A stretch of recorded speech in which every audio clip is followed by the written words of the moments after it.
บายดีทุกคนมีเฮากามาลกมั่นเนาะมั่นก็ตายหมดเนาะยังแต่นี่นะเครื่องต้นมัน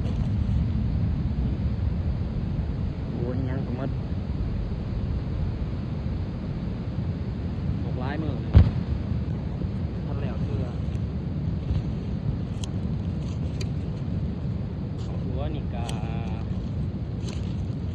บางกุ๊กนี่คือใหญ่ดีเนาะตัวอย่างกุ๊กนี่ก็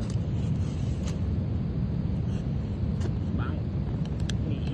ทำนี่แหละใหญ่สุด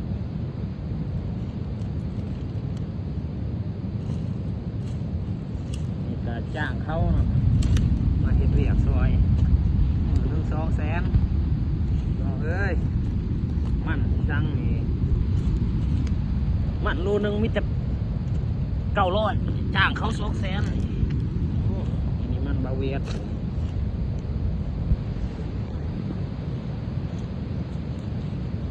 ปีนี้ที่ราคามันนี่โอ้ตกต่ำอีหลีพี่น้องคือว่าลงทุนนี่ก็หลายเติบอยู่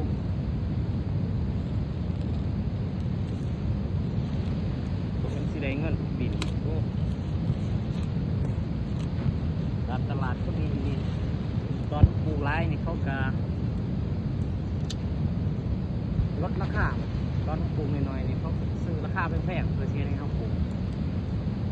ตอนนี้ราคามันเห็นแค่2,300 1,400 2,400ราคามันดิบ900ผู้ขายก็จักสิเอาไปเฮ็ดหยังจำเป็นแล้ว